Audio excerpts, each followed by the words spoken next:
Olá mais uma vez. Hoje eu estou aqui para falar sobre um tema que é muito presente no meu dia a dia e é algo que eu tento fomentar sempre aqui nas minhas equipes, que é o erro. Sim, o erro. Muitas vezes eu vejo profissionais que são totalmente avessos a erro, e eu acho que isso é algo que é muito ruim, né, pro dia a dia do nosso trabalho, porque as pessoas que têm medo de errar são as pessoas que não arriscam nada novo e elas acabam sendo até menos produtivas no dia a dia delas. Eu, pelo menos, quando eu tenho muito medo de errar, eu tendo a beirar o perfeccionismo em algo que eu estou executando, né?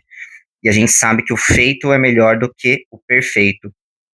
E quando a gente começa a entrar nessa de eu preciso fazer melhor porque o erro vai ser muito ruim se aparecer em uma apresentação, em um relatório, onde quer que seja. Então, quando a gente é muito avesso a erro, ou quando a gente tem uma liderança que é totalmente avessa a erro, ou que tem um limiar muito baixo de erro, isso acaba sendo muito ruim, tanto para a produtividade do time como um todo, como também para a saúde mental do time, né? Eu já conduzi projetos e vez ou outra eu tenho projetos também nesse sentido, em que às vezes a liderança não é tão avessa a erro, mas o cliente sim é muito avesso a erro. E o cliente muitas vezes é algo que a gente não consegue controlar tanto como a gente controla a nossa equipe. Mas eu entendo que a gente como líder, né, você como liderado, não sei qual estágio você está da sua carreira, mas tanto como líder como liderado, a gente tem que saber administrar muito bem o erro. E às vezes administrar o erro também significa que a gente tem que arriscar mais, né? Então, quando eu coloco um profissional menos experiente para apresentar uma reunião, obviamente não uma reunião final de apresentação de relatório ou de projeto, eu acabo arriscando o profissional não saber lidar com o que ele precisa lidar naquele momento na reunião, acabar falando alguma coisa errada que pode gerar ali uma insatisfação. Quando eu falo para um profissional menos experiente enviar um e-mail importante, né, eu arrisco que ele pode enviar um e-mail que não vai ser adequado. Mas a partir do momento que eu sou totalmente avesso ao risco desse profissional errar, tanto em uma reunião, como em um relatório, como em um e-mail, eu tenho que apelar para o micromanagement, a microgestão. Então eu vou revisar os e-mails desse profissional antes de ele enviar, eu não vou querer que ele envie os e-mails, eu mesmo vou enviar, eu vou olhar no detalhe todos os relatórios que ele produzir, eu vou querer apresentar todas as reuniões, né, ou não deixar ele conduzir as reuniões ali, fazendo micromanagement durante a reunião, né. Então eu sei que o profissional, quando ele é menos experiente, que ele não tem experiência com apresentações, por exemplo, ele vai gaguejar, ele vai não saber como responder determinada pergunta, vai criar, às vezes, um climão durante a reunião, mas é importante que a gente deixe o profissional se virar nesse momento. É claro, e mais uma vez, a gente tem que saber em quais momentos a gente vai fazer isso, né? Quais momentos que uma exposição não vai ser tão grave para o nosso projeto. E muitas vezes que eu fiz isso, o profissional conseguiu lidar muito bem. Ele escreveu um relatório bem, ele enviou um e-mail adequado, ele fez uma apresentação da forma adequada, e isso me poupou o trabalho de ter que fazer um micromanagement. E muitas vezes também, aqui não vou ser hipócrita, a apresentação não ficou como eu gostaria, o relatório não ficou como eu gostaria, o e-mail não saiu como eu escreveria, e tá tudo bem, né? Se o e-mail foi escrito de outra forma, não da que eu escreveria, e foi suficiente, ok. Né? Esse profissional, com o tempo, ele vai aprender a escrever melhores e-mails, a fazer melhores apresentações. Então, eu entendo quando a gente é muito avesso é, a riscos e avesso a erro, a gente acaba apelando para o micromanagement, a gente acaba é, é, prevenindo, né, ou evitando com que nossos profissionais aprendam. Isso vira um círculo vicioso muito ruim, porque a gente acaba tendo que fazer isso cada vez mais. porque a gente não deixa o profissional se expor, sem se expor ele não aprende, sem aprender a gente tem que sempre que fazer alguma coisa que ele não está conseguindo fazer. Então, veja bem, quando você é mais tolerante a erro e mais tolerante a risco, você dá espaço para que as pessoas aprendam. E, mais uma vez, eu vou ser bastante insistente nisso. É importante saber os momentos de fazer isso. Então, quando você tem uma reunião interna, quando você tem reuniões iniciais do projeto, é interessante que você deixe esse profissional se expor e, às vezes, ele se dá mal, né? Eu costumo dizer que, às vezes, é melhor eu gastar energia com algo que deu errado do que gastar energia com algo que pode dar errado.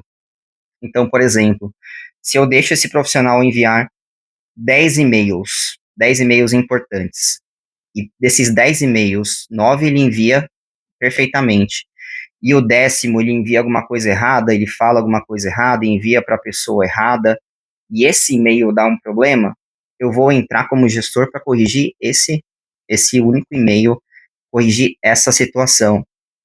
Se eu deixo ele fazer 10 apresentações, 20 apresentações, e em uma dessas apresentações ele apresenta muito mal, e isso dá um ruído interno no cliente, eu vou destinar meu tempo para corrigir esse problema em específico. E eu não vou condenar esse profissional. E aí, se você é um profissional que trabalha comigo, comenta aqui embaixo se eu condeno vocês.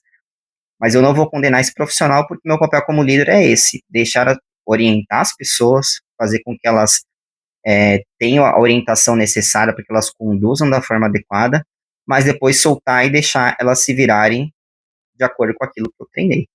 E não ficar fazendo micromanagement o tempo inteiro.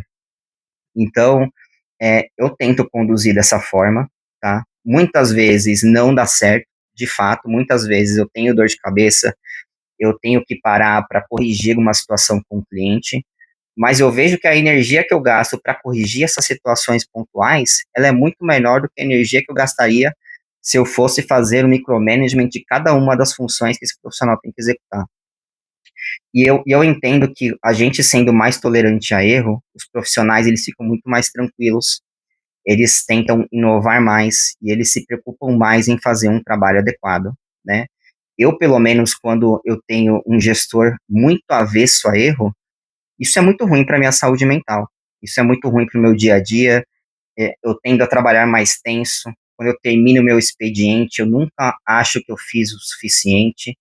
E mesmo quando eu trabalho muito para fazer uma coisa o mais próximo do perfeito possível, quase nunca, para alguns gestores, não tá bom, né? E isso é muito ruim. Imagina eu trabalhar o dobro do que eu deveria trabalhar e mesmo assim não fica bom, né? Não ficar no nível que esse gestor gostaria. E às vezes os ajustes, né? O que esse gestor faz a mais é uma melhoria incremental que, se ela não existisse, não faria tanta diferença ali na vida do projeto, na vida daquele entregável. Então, alguns gestores não conseguem medir isso, né? Ok, eu vou agregar minha experiência, eu sou muito mais experiente que esse profissional que executou esse entregável, então eu vou fazer esse entregável melhor. Só que esse melhor que ele vai fazer é o quê? 10% melhor? 5% melhor? Se ele tiver que parar para refazer aquilo, melhor nem ter aquele profissional, né? Então, eu li um livro que ele dizia que se um profissional ele faz alguma coisa com 70% da qualidade que você faria, delega, deixa esse profissional executar essa função, e aí você atua muito mais ali, contendo algum problema que pode gerar, né, e não fazendo micromanagement de tudo. Então, mais uma vez, a gente ser tolerante ao risco e tolerante ao erro em algumas situações é bom para que o profissional ele aprenda, para que ele se desenvolva, para que você, como líder, esteja cada vez menos na operação. Porque quanto menos tolerante você for, mais você vai ter que estar na operação, olhando no detalhe, olhando vírgula, olhando a palavra que a pessoa escreve, a cor que a pessoa usa em relatórios e entregáveis, o texto que ela escreve em e-mails. Então, tente ser mais tolerante a erro, obviamente, oriente seus profissionais, né, para que eles façam certo, treine seus profissionais e deixe que eles resolvam da forma como eles entenderem que tem que ser resolvido. E fique ali para orientar, para corrigir e para tratar aquelas situações que derem errado. Que o ideal é que sejam poucas as situações que vão ir para um sentido que você não gostaria. Se muitas situações estão indo por esse lado, ou você não está orientando direito, ou essa pessoa não está absorvendo as suas orientações, ou é o caso de rever se esse é o profissional adequado para você ter num determinado projeto ou ter na sua equipe. Então, eu queria entender um pouco mais de vocês, e como que vocês lidam com o erro no dia a dia de vocês. Vocês têm gestores que são totalmente avesso ao erro, e como é isso para vocês? É legal para vocês no dia a dia ter um gestor totalmente avesso ao erro? É interessante vocês fazerem um micromanagement da sua equipe, ter que ficar no pé deles o tempo inteiro, né? Então, conta para mim como que você é em relação, à gestão de riscos e à gestão de erros do seu time, e que tipo de ação que você toma para mitigar, para você ter o mínimo de situações que podem gerar desconforto aí na sua operação, no seu cliente, na sua empresa, tá? Comenta aqui embaixo e me diz se você gostou desse vídeo, se você gostou do tema, quais temas você gostaria de ver aqui no canal. Os próximos vídeos eu vou fazer nesse sentido, tá certo? Grande abraço para vocês.